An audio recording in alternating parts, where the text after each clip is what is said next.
Hello, everybody. I have another one, of course. Like I told you, we're delving into more long-running series, and I've been wanting to get to this one. I set it aside after reading it the first time, and I was like, let me go back through that, because I'm wanting to know, was it as fantastic as I thought? Was it as good as I remember? And of course, that is the wonderfully shiny Fullmetal Alchemist Volume 3. I think this is the last volume that also is shiny and all that fun shit. Which I'm fine with, because these shiny ones, like, they get scratched up real easy, and I'm weird like that, and I worry about, oh, let's see. Yeah, I'm fine without shininess. Shininess is a gimmick to make it more expensive.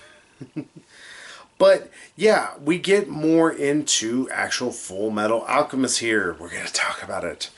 Like I said, I have first read and I was like, okay, that's really damn good. I really enjoyed that.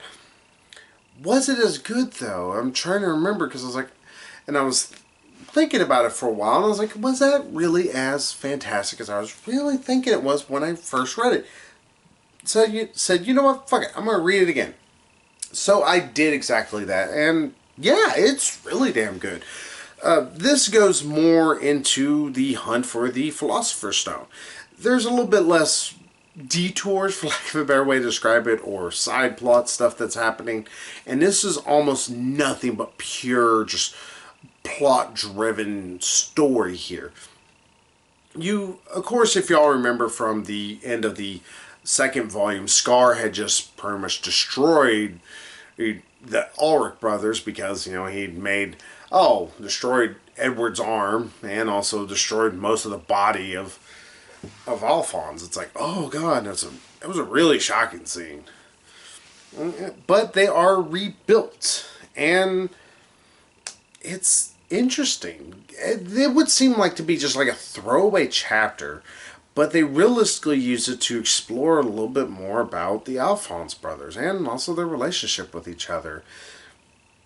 And you realize real quickly, it's like, one of the issues with the original anime whenever it came out was just that they didn't argue a whole lot. They just kind of were just here or there.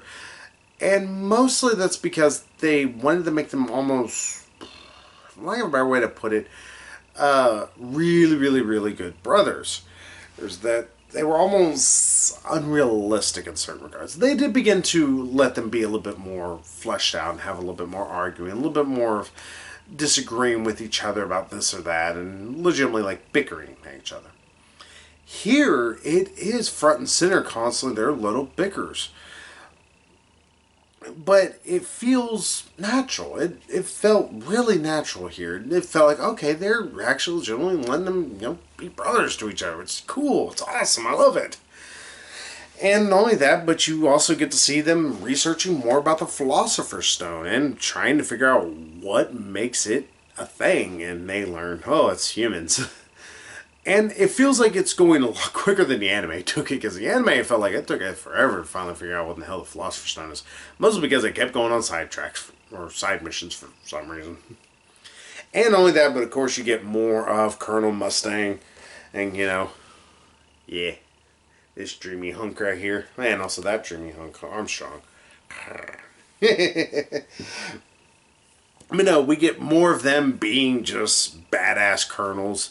Of course, Colonel Armstrong, his form of alchemy has not been shown as much, but he has been shown to be a very kind-hearted and very strong, but also almost weak guy inside.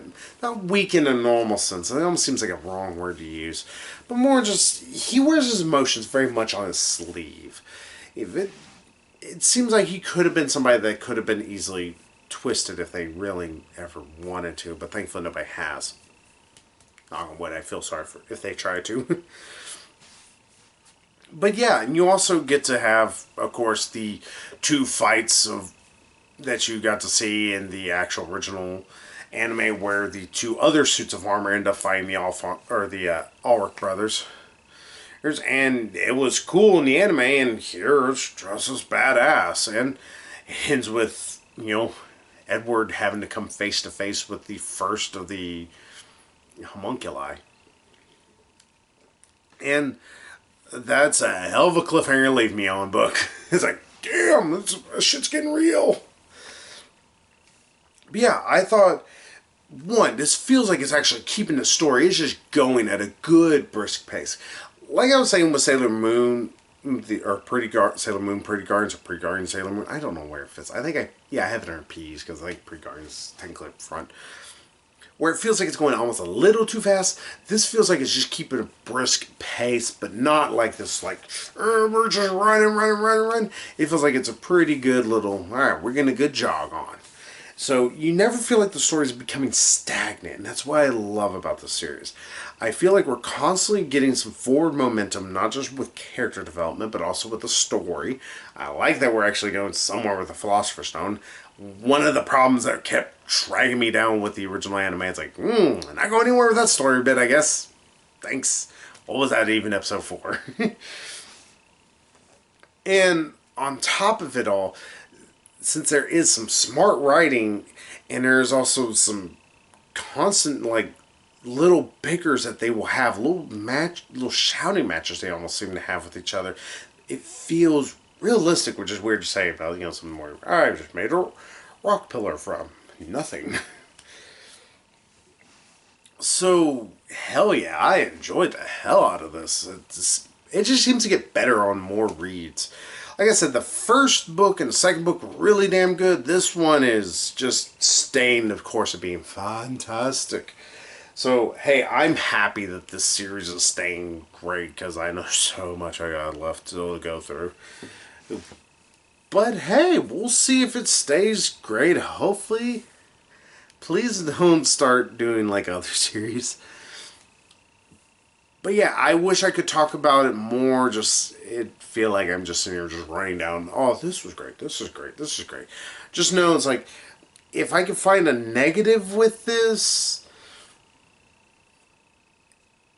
maybe the artwork is a little not the best thing ever. But to be fair, again, this is an older. Oh god, this series is nearly 20 years old. I just realized. It came out in the early 2000s, if I'm not mistaken. I cannot remember. It's probably got the copyright date somewhere on here, but I'm so stupid I can't find it. Yeah, no, I'm just looking around. Yeah, this originally came out in 2005. It's 14 years old.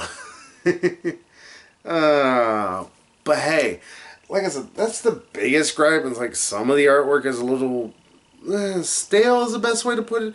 But whenever you compare it to like a brand new manga, My Hero Academia, I guess.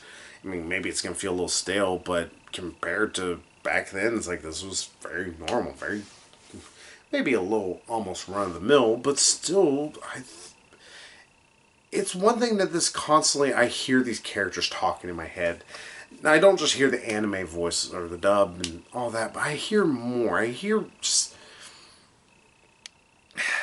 I don't know how to describe it, but they feel a lot more lifelike than many other mangas I've read. For lack of a better way and not even trying to pick on Berserk. Like, hear Edward and Alphonse. I hear their voices. I hear them talking in my head and can, really get their points. See where this one's coming from. See where that one's coming from. I don't get that from Guts. Not to try and pick on Guts more.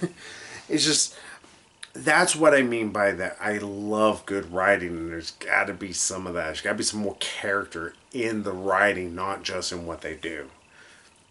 That's how you make a fantastic character, at least in my eyes. You got to do it not just with actions, and not just with great action, which this book has in spades, but also with great character dialogue, which, again, this book has in more spades. It has so many spades, it might be shovels. Sorry, bad, stupid joke. But hey, that's Fullmetal Alchemist Volume 3. I love this to death. I'm going to keep reading this and keep giving my opinions on different things. I'm looking forward to the battles between the homunculi and seeing where it all leads and seeing what ends up happening with it all. Because I know the original anime strayed from the manga because the manga was coming out pretty much the same time the anime was. That's just why you have this fight happening a little early. So hey, I'll see y'all here after a while. I'm going to get these uploaded for you. And I'll get more manga reviews out as soon as I get them all read. So till then, I'll see y'all later. So bye bye, everybody.